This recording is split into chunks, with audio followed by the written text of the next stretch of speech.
जैसा कि आप थंबनेल से देख पा रहे हैं, हम फाइल करने वाले हैं ITR 4 को। तो ITR 4 जो है वो जनरली फ़ाइल की जाती है ऐसे बिजनेसमैन्स के द्वारा जो कि स्मॉल बिजनेसमैन की कैटेगरी में आते हैं, या फिर प्रोफेशनल्स के द्वारा जो कि स्मॉल प्रोफेशनल्स की कैटेगरी में आते हैं। अब ITR 4 के अंदर एक बहुत बड़ा बदलाव ये किया गया है कि यहाँ पर अब आप लॉन्ग टर्म कैपिटल गेन भी दिखा सकते हैं। जो आप शेयर्स या म्यूचुअल फंड सेल करते हैं जिसके ऊपर आप STT पे करते हैं, तो जहाँ पर आपका गेन 1,25,000 रुपये से अगर ज़्यादा नहीं है तो उस लॉन्ग टर्म कैपिटल गेन को भी अब आप ITR 4 में जो है इंक्लूड कर सकते हैं। तो लास्ट ईयर तक ये ऑप्शन नहीं था, इस साल ये ऑप्शन भी इंक्लूड कर दिया गया है। तो अगर मैं ओवरऑल बात करूँ तो ITR 4 जो है ऐसे पर्सन्स के द्वारा फाइल की जा सकती है जिसकी टोटल इनकम मिला के 50 लाख रुपये से ज़्यादा ना हो, और उस टोटल इनकम में सैलरी की इनकम आ सकती है। तो आप एक सैलरीड पर्सन हो सकते हैं, साइड बाय साइड आप कोई छोटा मोटा बिजनेस भी करते होंगे तो जो कि प्रिजम्पटिव बेसिस पर आप इस ITR में दिखा सकते हैं। तो सैलरी की इनकम आ गई, बिजनेस की इनकम आ गई, या फिर आप एक प्रोफेशनल हो सकते हैं, प्रोफेशनल इनकम दिखा सकते हैं। इसके अलावा आप अदर सोर्सेज से कोई इंटरेस्ट की आपकी इनकम है, डिविडेंड की इनकम है, या कोई और इनकम आपकी है, छोटा मोटा ट्यूशन वूशन कुछ भी आप करते हैं जो कि अदर सोर्स की कैटेगरी में आता है, वो दिखा सकते हैं। और इसके अलावा आप एग्जम्प्टेड इनकम यहाँ पर दिखा सकते हैं। और अगर आपकी हाउस प्रॉपर्टी है, रेंटल इनकम आती है, तो वो रेंटल इनकम भी यहाँ पर आप दिखा सकते हैं। तो इस तरीके से सारी ही इनकम मिला के आपकी 50 लाख रुपए से ज़्यादा नहीं होनी चाहिए। तो यहाँ पर हम दिखाएंगे अपनी बिजनेस इनकम को प्रिजम्पटिव बेसिस पर और लॉन्ग टर्म कैपिटल गेन। तो चलिए अपनी वीडियो की तरफ बढ़ते हैं और ITR को फाइल करते हैं। तो देखिए, हम अपने इनकम टैक्स के डैशबोर्ड पे आ चुके हैं। जब आप इनकम टैक्स पोर्टल पर लॉगिन करेंगे तो कुछ इस तरीके से आपको जो है डैशबोर्ड नज़र आ जाएगा। तो आप ITR फाइल करने के लिए सबसे पहले लॉगिन आईडी आपको क्रिएट करना पड़ेगा। अगर अभी तक आपने लॉगिन आईडी नहीं बनाया है इनकम टैक्स पोर्टल पर, तो लॉगिन आईडी कैसे बना सकते हैं इसके ऊपर ऑलरेडी मैंने डिटेल्ड वीडियो बनाया है। वीडियो का लिंक आपको नीचे डिस्क्रिप्शन में मिल जाएगा। साथ ही साथ देखिए, जब भी आप ITR फाइल करने जाएँ तो अपना 26 AS जरूर चेक कर लें। 26 AS यहाँ आएँगे, आप यहाँ से आप 26 AS चेक कर सकते हैं। इसके ऊपर भी मैंने वीडियो बनाया है, वीडियो का लिंक आपको नीचे डिस्क्रिप्शन में मिल जाएगा। और हमेशा इनकम टैक्स की रिटर्न फाइल करने से पहले कोई भी ITR आप फाइल करने, एनुअल इन्फॉर्मेशन स्टेटमेंट आप ज़रूर चेक कर लें। यहाँ पे क्लिक करेंगे, प्रोसीड करेंगे तो आप एनुअल इन्फॉर्मेशन स्टेटमेंट चेक कर सकते हैं। इसके ऊपर भी मैंने डिटेल्ड वीडियो बनाया है, वीडियो का लिंक आपको नीचे डिस्क्रिप्शन में मिल जाएगा। उसके बाद ही आप ITR फाइलिंग जो है वो स्टार्ट कर सकते हैं। तो चलिए अब हम अपनी इनकम टैक्स की रिटर्न फाइलिंग शुरू करते हैं। तो यहाँ आई फाइल में आ जाता हूँ, फाइल इनकम टैक्स रिटर्न पे आ जाता हूँ। यहाँ पे असेसमेंट ईयर 25-26 ऑनलाइन मोड, अब मैं इसको कंटिन्यू कर देता हूँ। उसके बाद देखिए मैं स्टार्ट न्यू फाइलिंग कर लेता हूँ। तो स्टार्ट न्यू फाइलिंग करूँगा तो ऑटोमेटिकली इंडिविजुअल आ जाएगा, आपको कुछ करना नहीं है। अगर इंडिविजुअल अगर आपका नहीं आता तो इसको सिलेक्ट कर लीजिए, बट आपका इंडिविजुअल ही आएगा जनरली यहाँ पर। उसके बाद कंटिन्यू कर दीजिए। ITR फॉर्म में अभी आप ITR 4 सिलेक्ट कर लीजिए। तो देखिए यहाँ पे दिखाया गया है ITR 4 फाइल की जा सकती है ऐसे पर्सन के द्वारा जिनकी इनकम 50 लाख से ज़्यादा नहीं है। उसके बाद प्रोसीड विद ITR 4। अब देखिए यहाँ पर बताया गया है please note new tax regime is default regime. नया जो टैक्स रिजीम है वो बाय डिफ़ॉल्ट ही है, और न्यू टैक्स रिजीम में आपको बहुत सारी एग्जम्पशन या डिडक्शन का बेनिफिट मिलता नहीं है जो भी यहाँ पर बताया गया है। तो उसके बाद ओके कर दीजिए, लेट गेट स्टार्टेड कर दीजिए। उसके बाद taxable income is more than basic exemption limit.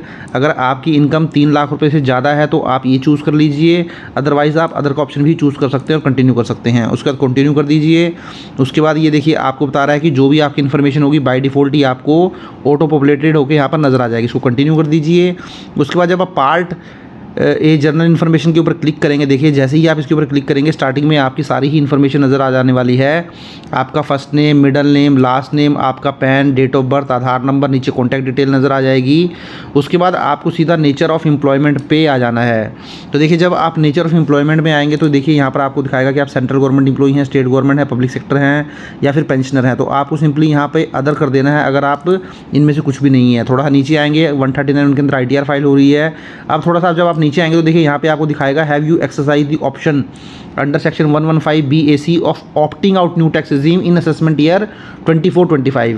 तो ये आपसे पूछ रहा है क्या 24-25 असेसमेंट ईयर में, मीन्स लास्ट ईयर जो आपने ITR फाइल की थी, क्या वहाँ पे आपने न्यू टैक्स रिजीम को ऑप्ट आउट किया था। मीन्स क्या आपने वहाँ पर ओल्ड टैक्स रिजीम में ITR फाइल की थी। अगर आपने वहाँ पर ओल्ड टैक्स रिजीम में ITR फाइल की होगी तो आपको येस करना पड़ेगा। और देखिए जैसे ही आप येस करेंगे तो आपको ये इन्फॉर्मेशन यहाँ पे देनी पड़ेगी, आपने 10IA जो फॉर्म था वो कब फाइल किया था, उसका एक्नॉलेजमेंट नंबर है। तो इसके लिए आपको सिंपली कुछ नहीं करना है। ये आपको कहाँ से मिलेगा, आप ऊपर आ जाएँ, आप ई फाइल में चले जाएँ। ई फाइल में आने के बाद देख सकते हैं आप इनकम टैक्स फॉर्म नज़र आ जाएगा। व्यू फाइल्ड फॉर्म में आप चले जाएं। व्यू फाइल्ड फॉर्म में आपने जो लास्ट ईयर अगर कोई फाइल किया होगा फॉर्म 10 IEA तो वहाँ पे नज़र आ जाएगा। वहाँ से एक्नॉलेजमेंट नंबर और डेट दोनों ही आप इसमें डाल सकते हैं। अब मैं नीचे आ जाता हूँ, तो नीचे आने के बाद देखिए मैं इसको नो कर देता हूँ क्योंकि ऑप्ट आउट नहीं किया था, हमने न्यू टैक्स रिजीम में ही ITR फाइल की थी, तो मैंने इसको नो कर दिया है। अब देखिए दोबारा आपसे पूछेगा do you wish out opt out new tax regime for current assessment year. तो ये जो मेरा करंट असेसमेंट ईयर चल रहा है 25-26, क्या इसमें भी आप न्यू टैक्स रिजीम से ऑप्ट आउट करना चाहते हैं? तो इसको भी मैं नो कर देता हूँ। नहीं, मैं ऑप्ट आउट नहीं करना चाहता हूँ, मैं न्यू टैक्स रिजीम में ही ITR फाइल करना चाहता हूँ। तो अगर आप न्यू टैक्स रिजीम में ही ITR फाइल करना चाहते हैं तो दोनों जगह आपको नो के ऑप्शन जो है रखने पड़ेंगे। यहाँ पर भी नो रखना पड़ेगा और यहाँ पर भी नो रखना पड़ेगा। अब आप नीचे आ जाएँ।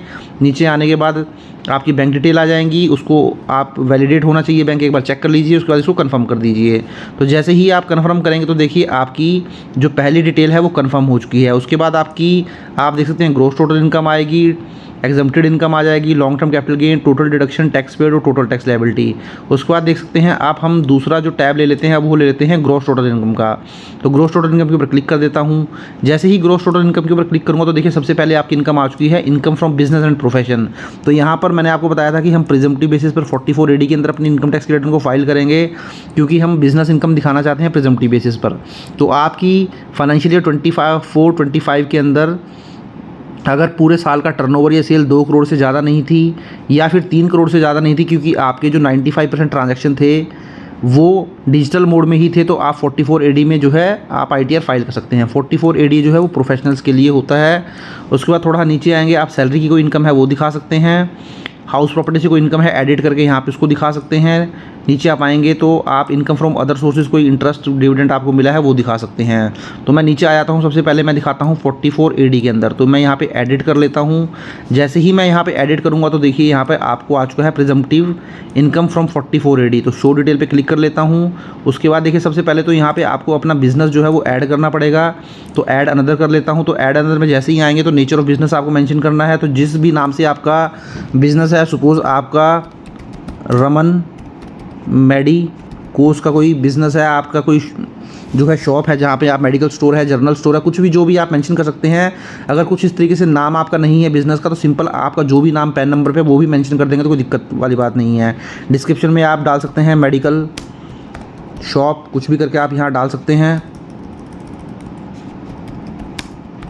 शॉप। अब देखिए बिज़नेस कोड में आपको क्या चूज़ करना है। बिज़नेस कोड में जब आप यहाँ पे आएंगे तो देखिए बहुत सारे बिज़नेस आपको यहाँ पर जो है नज़र आ जाने वाले हैं। देख सकते हैं आप यहाँ पर आप आएंगे तो बहुत सारे नज़र आपको यहाँ पे आ जाएंगे। यहाँ पे आएंगे देख सकते हैं आप, ये देख सकते हैं आप बहुत सारे, आप इस तरह को एक एक करके आपको यहाँ पर चेक करना होगा। देखेंगे आप यहाँ पर आप देख सकते हैं। अगर आपको लगता है कि आपको किसी भी तरीके का बिज़नेस जो है वो समझ नहीं आ रहा है तो आपको क्या करना है, सिंपली आपको आप लास्ट में आ जाएं। आप देखिए आप लास्ट में आएंगे तो आप अदर सर्विसेज कर सकते हैं। अगर आपको लगता है कि आपको कुछ समझ नहीं आ रहा है या आप अपना जो है यहाँ पे सर्च कर ले, इस पर आपको थोड़ा सा टाइम जो है लगाना पड़ेगा। आपको देखना पड़ेगा कि आपसे मिलता जुलता बिज़नेस जो है कौन सा है। देखिए अगर आपका स्पोर्ट्स की कोई एक्टिविटी है, आपकी शॉप्स हैं स्पोर्ट्स वगैरह से रिलेटेड, तो फिर activity of sports end game schools कर सकते हैं, ऑपरेशन मेंटेनेंस स्पोर्ट्स फैसिलिटी कर सकते हैं। देखिए बहुत सारी यहाँ पर आपको नज़र आ जाएंगी, circus and race track, radio television channel, broadcast, film laboratories, motion pictures. देखिए इस तरीके से बहुत सारे ऑप्शन आपको यहाँ पे नज़र आ जाने वाले हैं। उसके बाद थोड़ा सा मैं ऊपर देख लेता हूँ, देख सकते हैं मेडिकल डिस्क्रिप्शन आ चुका है, इंडिपेंडेंट एम्बुलेंस सर्विसेज आगे, medical supplier agencies and store. तो 18009 वाला मैं जो है चूज़ कर लेता हूँ, medical supplier agencies and store. तो ये वाला ऑप्शन जो है मैं चूज़ कर लेता हूँ। मैं मान के चल रहा हूँ कि जो है वो उनकी एक मेडिकल की शॉप है। तो जैसे कि मैंने आपको बताया इस पर थोड़ा आपको टाइम लगाना पड़ेगा, वो आप यहाँ बिज़नेस देख सकते हैं। अब नीचे आके इसको सेव कर लें। तो देखिए आपने बिज़नेस का नाम जो है वो सेव कर लिया है। दोबारा शो डिटेल पर क्लिक कर लें। उसके बाद नीचे अब आपको यहाँ पर पूरी इन्फॉर्मेशन जो है वो मेंशन करनी पड़ेगी। तो जैसा कि मैंने आपको बताया था, आप ये ITR फाइल कर सकते हैं प्रिजम्पटिव बेसिस पर। अगर आपका ग्रॉस टर्नओवर या ग्रॉस रिसिप्ट या सेल जिसको बोलते हैं वो 2 करोड़ से ज़्यादा नहीं है। वहीं अगर आपकी 3 करोड़ से ज़्यादा नहीं है, क्योंकि आपके 95% जो ट्रांजैक्शन है पेमेंट के या रिसिप्ट के वो डिजिटल मोड में ही है, बैंकिंग मोड में है, तो फिर 3 करोड़ तक भी अगर आपका टर्नओवर है तब भी आप ये ITR फाइल कर सकते हैं। तो यहाँ पे आपको बताना पड़ेगा कि कितना जो आपका सेल है या जो आपकी पेमेंट्स है वो चेक से आई है, बैंकिंग मोड में आई है, कितनी कैश में आई है, उसके अकॉर्डिंग ही आपको टर्नओवर यहाँ पे दिखाना पड़ेगा, टर्नओवर मेंशन करना पड़ेगा। जो आपके पास पैसा बैंकिंग मोड में आया होगा, जो इलेक्ट्रॉनिक मोड में आपने रिसिप्ट ली होंगी, सेल की होंगी आप बोल सकते हैं, तो उसका पैसा उसके ऊपर जो है आपको मिनिमम 6% प्रॉफिट तो दिखाना ही दिखाना है। तो देखिए साथियों, बहुत सारे लोगों को ये होता है कि मैं 6% प्रॉफिट दिखा देता हूँ और वही मेरी इनकम मान ली जाएगी। वो आपकी बात ठीक है, 6% आप दिखा सकते हैं, बट अगर आपका एक्चुअल प्रॉफिट उस बिज़नेस के अंदर 15% का है तो वहाँ पर आप 15% ही दिखाएँ, ना कि 6% दिखाएँ, क्योंकि यहाँ साफ साफ बताया गया है 6% ऑफ इवन और the amount claim to have been earned whichever is higher. अगर आपने एक्चुअल में 6% से ज़्यादा कमाया है तो फिर आपको यहाँ पर वो रिपोर्ट करना पड़ेगा। दूसरा जो कैश वाला आपका था, रिसिप्ट इन कैश, उसमें अब आपको 8% दिखाना पड़ेगा। तो देख सकते हैं। अब हम चलिए यहाँ पे एक बार हम कर लेते हैं। तो देखिए, अगर सपोज़ करें आपकी जो सेल थी, मैं मान के चलता हूँ 50 लाख रुपए की सेल थी, आपने जो बैंकिंग मोड में सेल की थी वो 50 लाख रुपए की थी। 50 लाख मैंने मेंशन कर दिया है। 5 लाख मैं मान लेता हूँ आपने कैश में की होगी, 5 लाख रुपए आपने कैश में की। तो टोटल जो आपकी सेल थी, मैं मान के चलता हूँ कि 55 लाख रुपए की सेल थी। तो यहाँ अब आपको 6% दिखाना है जो आपने बैंकिंग मोड में ट्रांजेक्शन किए हैं, तो 6% आपको 5 लाख का दिखाना पड़ेगा। बट मैंने जैसा कि आपको बताया 50 लाख का अगर 6% दिखाता हूँ तो 3 लाख रुपये बनता है। अगर आपका एक्चुअल प्रॉफिट इससे ज़्यादा है तो फिर आपको एक्चुअल दिखाना पड़ेगा। तो सपोज़ आपका एक्चुअल जो प्रॉफिट है वो 10% है, तो 50 लाख का 10% अगर मैं करता हूँ तो ये 5 लाख रुपीज़ आ जाता है। उसके बाद जो नीचे 5 लाख रुपए दिखाया कैश में, इसका आपको 8% दिखाना पड़ेगा। तो यहाँ पर भी एक्चुअल बिजनेस, जैसा कि मैंने आपको बोला, आपका एक्चुअल प्रॉफिट 10% है तो 50,000 आप यहाँ दिखा सकते हैं। तो आपने जो टोटल प्रॉफिट बुक किया है वो 5,50,000 जो है वो बुक किया है। तो ये मिनिमम प्रॉफिट आपको दिखाना पड़ेगा। वैसे तो मिनिमम 6% और 8% है, जैसा कि मैंने आपको बताया, बट अगर आपका एक्चुअल प्रॉफिट ज़्यादा है तो आपको एक्चुअल दिखाना पड़ेगा।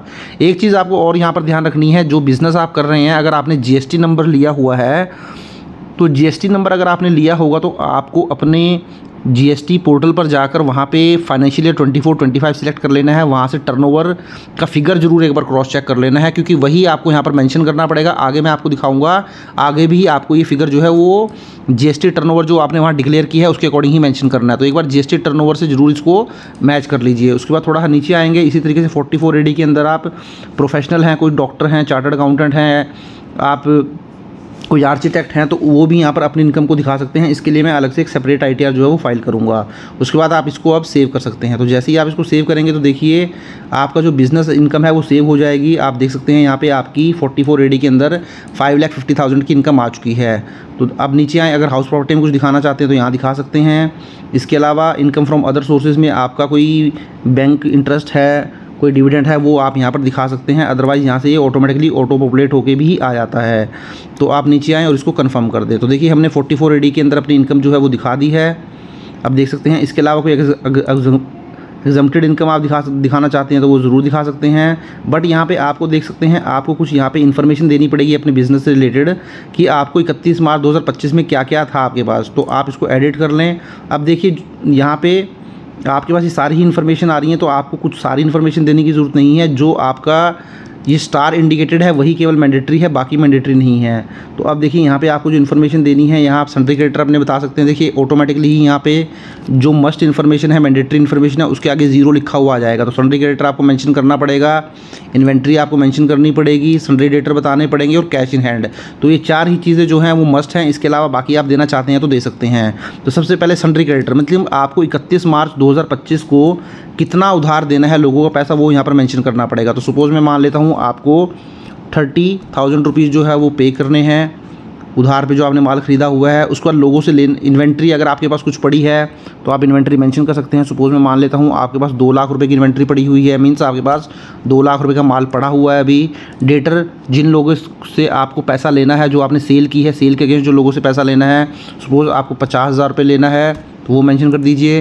कुछ कैश इन हैंड होगा आपके पास, सपोज़ 15,000 रुपये आपके पास कैश इन हैंड पड़ा हुआ है। तो इस तरीके से ये 4 इन्फॉर्मेशन आपकी मस्ट है। बाकी कोई लोन एडवांसेस हैं, अदर एसेट हैं, कोई एडवांस है, अनसिक्योर्ड लोन है, कोई आपने बैंक से लोन लिया हुआ है, कोई दोस्तों से लोन लिया है, रिलेटिव से लोन लिया तो अनसिक्योर्ड लोन की कैटेगरी में आ जाएगा। आपने कुछ कैपिटल लगाई है वो यहाँ दिखा सकते हैं। तो ये मस्ट नहीं है, जो इन्फॉर्मेशन मस्ट है वो मैंने आपको यहाँ पर फिल करके दिखा दी है। तो आप थोड़ा नीचे आएंगे, आप इसको सेव कर दें। तो ये वाला भी मस्ट है, ये आपको मेंशन करना पड़ेगा। तो ये मैंने देखिए सारी इन्फॉर्मेशन सेव कर दी है। उसके बाद देख सकते हैं आप information regarding turnover gross receipt reported for GST. मैंने आपको ये बताया था कि ये वाला जो है अगर आपने जीएसटी नंबर लिया हुआ है तो ये मस्ट है, आपको फिल करना पड़ेगा। यहाँ आप ऐड अनदर के ऊपर क्लिक कर दीजिए और अपने जीएसटी पोर्टल पर जाकर वहाँ टर्नओवर एक बार देख लीजिए और वो टर्नओवर यहाँ पे आपको मेंशन करना पड़ेगा, वो एक्जैक्टली मैच करना चाहिए। इसके अलावा कुछ एग्जम्प्टेड इनकम आप दिखाना चाहते हैं तो ऐड अनदर में जाएँ और एग्जम्प्टेड इनकम भी दिखा सकते हैं। अब आप इसको कन्फर्म कर दीजिए।